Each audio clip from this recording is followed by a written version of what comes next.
সূর্যের চারিদিকে ঘুরতে থাকে আর চাঁদ পৃথিবীর চারপাশে। চাঁদ পৃথিবীর চারিদিকে একটা কক্ষে আবর্তন করছে। যখন চাঁদ এরকম আবর্তন করতে করতে পৃথিবী সূর্যের যে পাশে অবস্থিত ঠিক তার উল্টো পাশে চাঁদ অবস্থান করে, তখন কি হয়? তখন পৃথিবী থেকে দৃশ্যমান চাঁদ এই সময় সূর্য দ্বারা পূর্ণ গোলাকার চাকতির মতো দেখায়। হ্যাঁ, সেই অবস্থাকেই বলা হয় পূর্ণিমা। আর অমাবস্যা কি? আর যখন চাঁদ আবর্তন করতে করতে পৃথিবী ও সূর্যের মাঝখানে এসে পড়ে, তখন চাঁদের অন্ধকার দিকটা আমাদের চোখে পড়ে, তখনই অমাবস্যা ঘটে। পণ্ডিত মশাই, এবার আমাদের বুঝিয়ে বলুন তো চন্দ্রগ্রহণ কাকে বলে? এটা পরের দিন বোঝাবো, আজ তোদের ছুটি, আমাকেও রাজসভায় যেতে হবে। ঠিক আছে, সে না হয় যান, কিন্তু একটা সহজ প্রশ্ন জিজ্ঞেস করব, কিছু মনে করবেন না তো? কি প্রশ্ন? আমাদের পাঠশালা থেকে চাঁদ বেশি কাছে না রাজসভা? রাজসভা। ভুল পণ্ডিত মশাই, চাঁদ বেশি কাছে, কারণ পাঠশালা থেকে রাতের বেলা খালি চোখে চাঁদ দেখা যায়, কিন্তু রাজসভা রাতের বেলা তো দূর, দিনের বেলাও দেখা যায় না।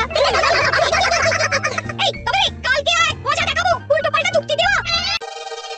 মহারাজ, আপনার হাতে এত বড় ফর্দ, রাজবাড়িতে কি সামনে কোনো উৎসব অনুষ্ঠান আছে নাকি? খাওয়া দাওয়ার ব্যাপার আছে? না, গোপালের শুধু খাই খাই, এত বড় জীব যে গোড়ের মাথা থেকে দেখা যায়। আর আপনার কুকীর্তির কথা তো দেশের শেষ প্রান্ত থেকে শোনা যায়। চোখ, রাজসভাটাকে একেবারে চিংড়ির হাট বানিয়েছে। হাট না মহারাজ, খেলার মাঠ বানিয়ে দিয়েছে। তোমাকে বেশি কথা বলতে বলিনি। মহারাজ, আপনি ওই ফর্দের ব্যাপারে বলুন না। হ্যাঁ, সেই ভালো। শোনো, আমাদের রাজ্যের বেশ কয়েকটা জায়গার অবস্থা খুব খারাপ, তাই সেসব জায়গায় উন্নয়ন করা দরকার। আপনি আমাকে দায়িত্ব দিন। বেশ, শোনো তাহলে, আমাদের রাজ্যে যে পাঠশালা আছে সেটার অবস্থা বড়ই খারাপ। চাল ফুটো হয়ে গেছে, এখন একটু হাওয়া দিলেই গাছের পাতা পড়ে। কদিন পরে ঝড় বৃষ্টি হবে, তখন জল পড়বে, ছাড়ানো হবে। আমার চেনা ভালো ঘোড়ানি আছে। উত্তরে যে বড় স্নানের পুকুরটা আছে সেটা জল ময়লা হয়ে গেছে, ওই পুকুর সংস্কার করতে হবে। হয়ে যাবে। আমার কাছে খবর এসেছে দক্ষিণ পশ্চিম গ্রামের রাস্তা খুবই খারাপ, যখন তখন গরুর গাড়ি চাকা ভাঙছে। তাও হয়ে যাবে। আপনি শুধু আমাকে মোহর দেবেন আর আমি সব কাজ সামলে দেবো। বেশ। দাদু, আমটা তো দারুণ খেতে গো। আমাদের গাছের আম। সত্যি দাদু, আমরা মানুষের পৃথিবীতে জন্ম নিয়েছি বলেই এত ভালো ভালো খাবার খেতে পারছি। চাঁদে জন্ম নিলে কি হতো? চাঁদে কেউ জন্মায় না। কেন? ওই যে চরকা বুড়ি। চাঁদে অনেক পাহাড় পর্বত খানাখন্দ আছে, সেগুলোই এখান থেকে আমরা দেখে কল্পনা করে নিয়েছি চাঁদের বুড়ি। জানো দাদু, আজকে পণ্ডিত মশাই আমাদের চাঁদের ব্যাপারে বলছিলেন। কত কিছু জানলাম। অমাবস্যা, পূর্ণিমা। আচ্ছা দাদু, চন্দ্রগ্রহণ কি? চন্দ্রগ্রহণ শোন, যখন পৃথিবী চাঁদ এবং সূর্যের মাঝে এসে পড়ে, যার ফলে পৃথিবীর ছায়া চাঁদের উপর পড়ে এবং চাঁদকে কিছু সময়ের জন্য দেখা যায় না বা আবছা দেখায়, এই ব্যাপারটাকেই চন্দ্রগ্রহণ বলে। আচ্ছা আচ্ছা, বুঝেছি। আমাদের তো মনে হয় আগামীকাল পাঠশালা সারানোর কাজ হবে। দেখি, আমাকে একটু চোখ কান খোলা রাখতে হবে। এই মন্ত্রী মশাই, কখন কাজ শুরু করবো? আরে দাঁড়াও, এই চলে এলো বলি। আমাকে তো যা করার আজকের মধ্যেই করে দিতে হবে। মহারাজের হুকুম, পাঠশালা একদিনের বেশি বন্ধ রাখা যাবে না। আরে না না, পাঠশালা কালকেই খুলে যাবে, শিশুরাই তো আমাদের ভবিষ্যৎ। ওই যে, এই, আরে এতক্ষণে তোদের আসার সময় হলো? আরে মন্ত্রী মশাই, আর বলবেন না, ভালো টালি বেছে বেছে আনতে দেরি হয়ে গেল। ভালো টালি এনেছিস মানে? মানে 1 নম্বর টালি। হ্যাঁ, 10-20 বছরেও কিচ্ছু হবে না, শক্ত পোক্ত আর একেবারে মজবুত। দেখি দেখি, এবার কাজ শুরু করি। পাঠশালার চালের অনেক কটা টালি ভেঙে ফুটে ফাটা অবস্থা। আরে দাঁড়াও দাঁড়াও দাঁড়াও দাঁড়াও, এই বড় বেটা, তোদের কোনো জ্ঞান গম্ভীর নেই নাকি? এই দামি টালিতে কাজ করলে আমাদের ট্যাগে কিছু থাকবে? তাহলে এখন কি করবো? তাই খুঁড়ি যা, সবচেয়ে কমা টালি নিয়ে আয়। আর গরমি ভাইয়া, তুমি চিন্তা করো না, তুমিও লাভের ভাগ পাবে, বুঝলে? লাভের গুড় কোন পিঁপড়ে খাবে মন্ত্রী মশাই? ব্যাস হয়ে গেল। তোমাকে আমি পাকামো করতে বলেছি, পাঠশালার এখানে এসেছো কেন? কাজ কেমন হচ্ছে সেটাই তো দেখতে এলাম। সব জায়গায় তো মহারাজ আর নিজে যাবেন না, তাই আমি ওনার প্রতিনিধি হয়ে চলে এলাম। তোমাকে মহারাজ এই দায়িত্ব দিয়েছেন? না, তা দেননি, তবে দায়িত্বশীল নাগরিক হিসেবে আমার মনে হলো তাই এলাম। হাজার হোক, এই পাঠশালায় আমার নাতি নাতনিগুলো পড়ে, নাতিদের কথা তো দাদুকে ভাবতেই হবে। সেটা নিশ্চয়ই। তাহলে তুমি চটপট কাজ শুরু করে দাও। আরে হা করে দাঁড়িয়ে দেখছো কি? কাজ শুরু করো। আমাকে আরো 2টো টালি দিন তো। এই বড় বেটা, তোরা ওনার হাতে হাতে সহযোগিতা কর। করছি করছি। ঠিক আছে, আমি তাহলে চলি। ওগো, আর কতক্ষণ তোমার মাথার উপরে বরফ ধরে থাকবো? যতক্ষণ না আমার মাথাটা ঠান্ডা হয়। আমার হাতে এবার ব্যথা করছে তো, এতক্ষণ ধরে বরফ ধরে আছে। তাহলে কি আর করবে? ছেড়ে দাও। দেখি, একটা জব্বর পরিকল্পনা করতে হবে। কি পরিকল্পনা গো? এই যে গোপাল যাতে আমার সব কাজে নজরদারি না করতে পারে, সেটারই ব্যবস্থা করতে হবে। আচ্ছা তাই করো। দেখ বড় ঘটা, পাঠশালা থেকে তো আমাদের 5 পয়সাও রোজগার হয় না মন্ত্রী মশাই, গোপাল তো ঠায় দাঁড়িয়ে ছিল, তার চুপি করার একবারে রাস্তাই নেই। আগামীকাল পুকুর সংস্কারের কাজ হবে। গোপাল যেন ওই পুকুরের আশেপাশে না আসতে পারে, সেটা দেখার দায়িত্ব তোদের। বেশ, তাহলে আমি সকাল সকাল গোপালের বাড়ির আশেপাশে পৌঁছে যাব। গোপাল যখন ওই বাড়ি থেকে বেরোবে অমনি বেটা বিছানায় বসে কাঁদবে। হ্যাঁ হ্যাঁ, আরে এই তো চাই। ওটা সংস্কারের দায়িত্ব তো মন্ত্রী মশাইকে দিয়েছেন মহারাজ, তুমি আগ বাড়িয়ে যাচ্ছ কেন?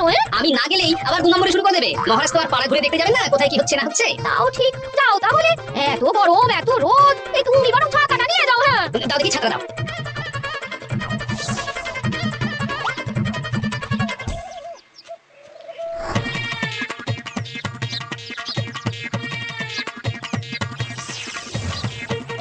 এই কে রে?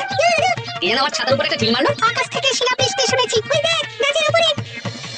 এ তো ঘটা কাকা। এই ঘটা, না না না গোপাল দাদা না। তবে রে দাঁড়া, গাছের নিচে অনেক পাখিতে খাওয়া আম পড়ে আছে। বাচ্চাগণ, এগুলো তোলো আর আক্রমণ। ওরে বাবা রে, ওরে বাবা রে। তোরা এক কাজ কর, ঘটা নামলে ওকে এখানেই গাছের সাথে বেঁধে রাখ। দরকার হলে বড়দেরকেও ডেকে নে। আচ্ছা দাদু। আমি ওদিকে চললাম। আর হ্যাঁ, এই ঘটাকে যদি কেউ বাঁচাতে আসে তাহলে তাকেও। মন্ত্রীমশাই একদম নিম্নমানের চুন আর ফিটকিরি নিয়ে আসবো তো। হ্যাঁ, একটু পরে দোকান খুলবে। আবার 2 নম্বরই শুরু করে দিয়েছেন। এই গোপাল, তুমি এখানে কি করে এলে? ভগবান পাশে থাকলে আপনার মতন ভূতেরা আমার কি ক্ষতি করবে? আমি আবার কি ক্ষতি করলাম? আপনার মদতেই তো হচ্ছিল। তবে যে ক্ষতি করতে চেয়েছিল সে এখন খুব একটা ভালো অবস্থায় নেই। কি হয়েছে কথা? দেখেই আয়, আমি বরং দোকান থেকে ভালো মানের ওই চুন আর ফুটকিরি নিয়ে আসি, কেমন? ওরে বটা, যা যা দেখে আয়। আমাকে ছেড়ে দিন না, আমি তো কিছু করিনি, শুধু একটা ঢিল ছুঁড়েছি, তাতে তো গোপালের কিছু হয়নি। যদি গোপাল দাদার বড় কোনো ক্ষতি হতো তাহলে কি হতো? এটা কি হচ্ছে? তোমরা ঘটাকে বেঁধে রেখেছো কেন? এই ধরো ধরো ধরো, গোপাল দাদু বলেছে ঘটা কাকাকে যে ছাড়াতে আসবে তাকে বেঁধে রাখতে। আমি তো কিছু করিনি, আমাকে ছাড়ো, আমাকে ছেড়ে দাও। চুপ, তোরা সবাই এই কর্মকাণ্ডে জড়িয়ে আছিস, কোনো ছাড় পাবি না। মন্ত্রীমশাই, একদম ভালো মানের চুন আর ফুটকিরি নিয়ে এসেছি, এবার কাজ শুরু করতে বলুন। তুমি কিন্তু কাজটা ভালো করলে না। ভালো মন্দ জানি না মন্ত্রীমশাই, এই চুন ফুটকিরি ধারে কিনে এনেছি, আপনি দোকানের ধারটা মিটিয়ে দিয়ে আসবেন, কেমন? 10 মোহর 15 আনা হয়েছে। বড় ঘটা কোথায়? ওকে গ্রামের লোকেরা বেঁধে রেখেছে, আপনি যান, আপনাকেও বেঁধে রাখবে। ঠিক আছে, তোমাকে আমি দেখে নেবো। এই তোমরা সবাই তো চলে এসেছো, এবার কাজ শুরু করো। কাজে যেন কোনো ফাঁকিবাজি না দেখতে পাই। হ্যাঁ, একটা কানা করিও গোপাল লাভ রাখতে দেবে না মনে হচ্ছে। এভাবে তো চলতে পারে না, সারা দিন আমাদের বেঁধে রাখলো জানেন, শুধু নুন চিনির জল ছাড়া আর কিছু খাবার খেতে দেয়নি। খাবার? হ্যাঁ, এই খাবার দিয়েই গোপালকে সাবার করতে হবে। বলুন কিভাবে? শুরু করুন। রান্নাঘর থেকে কিসের আওয়াজ বলো না? রান্নাঘরে বেড়াল, যাও গিয়ে দেখো। এ কি? এই বিড়ালটাকে তো আমাদের বাড়িতে এর আগে কখনো দেখিনি। হ্যাঁ? সত্যি তো, একদম সাদা বেড়াল। ও ভাতের হাড়ি ধাপ মেটে উল্টেছে। হ্যাঁ হ্যাঁ, কোনো খাবারে মুখ দিতে পারেনি, বুঝলে? দাও দাও, কেটে দাও, কেটে দাও, নিয়ে কেটে দাও। হ্যাঁ হ্যাঁ দিচ্ছি। আজ আর কোনো বাধা নেই, গোপালকে যা ওষুধ দিয়েছি বেটা এখন 2 দিন ঘরে বাইরে করবে। আর এই পথে দক্ষিণ পশ্চিম গ্রামের রাস্তাটা কমা জিনিস দিয়ে কাজ করানো হয়ে যাবে। ঠিক বলেছিস, আমার কাজে বাধা দেওয়া। গিন্নি, গিন্নি গো, কাল রাত থেকে তো 10-12 বার হয়ে গেল। তুমি তো 10-12 বার, আমি তো 15 বার গেছি। হ্যাঁ বৈদ্যমশাইকে খবর দিয়েছো? হ্যাঁ, উনি আসছেন একটু পরেই। হ্যাঁ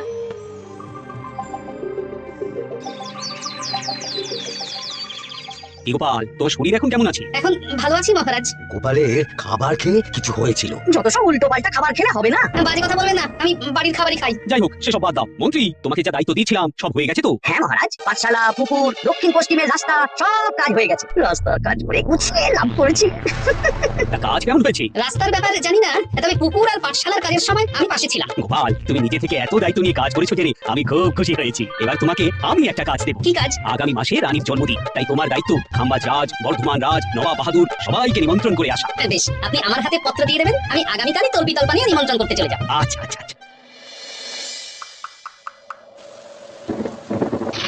এই তো ঝড় বৃষ্টি শুরু হয়ে গেল, এর মধ্যে তুমি ভিন রাজ্যে রাজ্যে কি করে ঘুরতে যাবে? হ্যাঁ কেন? গরুর গাড়ি করে রাজবাড়ির খরচা, আমি তো শুধু আরাম করে বসে যাব, ওখানে গিয়ে খাবো, নিমন্ত্রণ করবো আর চলে আসবো। বৃষ্টি বাদলার দিন সাবধানে যেও। হ্যাঁ হ্যাঁ, এই তো কাল বৈশাখী ঝড়, আশা করি কাল সকালে বৃষ্টি হবে না। হ্যাঁ, সকাল সকালে রওনা দেবো, বুঝলে?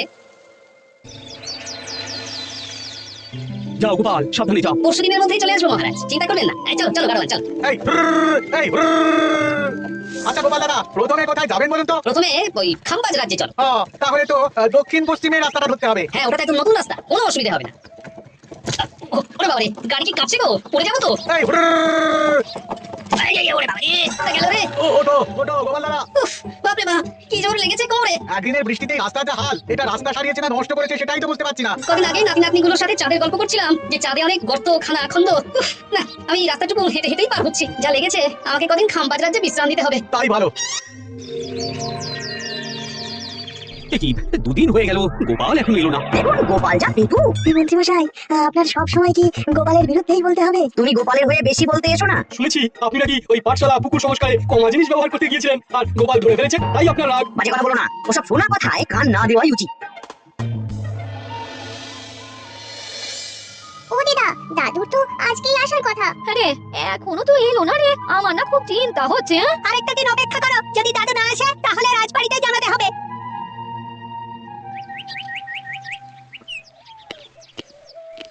মহারাজ এসে গেছি। এ কি গোপাল, এত দেরি হলো কেন? পুরো একই দিন দেরি। এই একটু চাঁদ থেকে ঘুরে এলাম। কি যা তা কথা বলছো? সত্যি মহারাজ, আপনি বলে আপনাকেও নিয়ে যেতে পারি। চাঁদে? হ্যাঁ মহারাজ, চাঁদে। আপনার নামে চাঁদ আছে, কিন্তু কোনোদিন চাঁদে যাওয়ার সৌভাগ্য হয়নি। তুমি মস্করা করছো না তো? না না মহারাজ, সত্যি বলছি, যেতে হলে আজকেই যেতে হবে। আচ্ছা, তাহলে রানীকেও নিয়ে যাবো। হ্যাঁ চলুন, আর মন্ত্রী মশাইকেও নিয়ে চলুন। বেশ, তুমি তাহলে মন্ত্রীকে ডেকে আনো, আমি আজকেই যাবো। এক্ষুনি যাচ্ছি। আরে আরে, এটা তো সেই বেড়াল। তাহলে সেদিন রাতে এই বেড়ালকে মন্ত্রী মশাই রান্নাঘরে, তার মানে আমার আর গিন্নির পেট খারাপ মন্ত্রী মশাইয়ের পিঠতে। আচ্ছা গিন্নিমা, এটা আপনাদের বেড়াল? মহারাজ বেড়ালের মালিককে এক্ষুনি ডাকছেন। ওই তো শুনছো, মহারাজ তোমাকে ডাকছে। আসছি আসছি। চলুন, এক্ষুনি মহারাজ ডাকছেন। কি গোপাল আমাদের চাঁদে নিয়ে যাবে? হ্যাঁ, আর একটাই শর্ত, যে আমি গাড়ি চালাবো আর আপনাদের চাঁদ অবধি চোখ বন্ধ করে রাখতে হবে। এ কেমন কথা? চাঁদে কিভাবে যাচ্ছি সেটা দেখবো না? না, তাহলে নিয়ে যেতে পারবো না। বেশ বেশ, তোমার কথা মতো চোখ বন্ধ করে যাও, গাল ও পট্টি বেঁধে নেবো। তাহলে চলুন, যাত্রা শুরু হোক। এ কি গরুর গাড়ি করে যাবো? আগে উঠুন না। আর কতক্ষণ স্থলপথে? এই তো আর একটুখানি, তারপরেই চাঁদে। এই হুর হুর হুর হুর।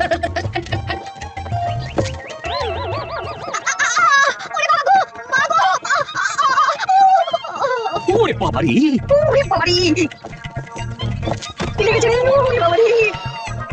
এই দেখুন মহারাজ, রানীমা, চাঁদ। উফ, আজলামো করছো? এই ভাঙাচোরা রাস্তায় নিয়ে এসে বলছো চাঁদ? হ্যাঁ মহারাজ, চাঁদেও তো অনেক খানা খন্দ, ভাঙা চোরা চারিদিক। দেখুন, তোমাকে না আমি মেরে ফেলবো এই মস্করা করার জন্য। মারতে হলে মন্ত্রীকে মারুন মহারাজ, কারণ উনি এই রাস্তা কদিন আগে দায়িত্ব নিয়ে সারিয়েছেন। এটা দক্ষিণ পশ্চিমের রাস্তা, একদিনের বৃষ্টিতে এই হাল হয়ে গেছে। মন্ত্রী, তোমাকে আমি ছাড়বো না। মন্ত্রী মশাইয়ের এই কাজটা আমি নিজে দাঁড়িয়ে দেখতে পারিনি, তাই পুরো গোজামিল দিয়েছে। কদিন আগে আমি খাম্বাজ রাজ্যে যাওয়ার সময় উল্টে যাই, তাই ভাবলাম আপনাদেরও চোখ খুলে দিই আর কি। মন্ত্রী মশাইকে এক্ষুনি কারাগারে পাঠানোর ব্যবস্থা করো। ভুল হয়ে গেছে, ক্ষমা করুন মহারাজ।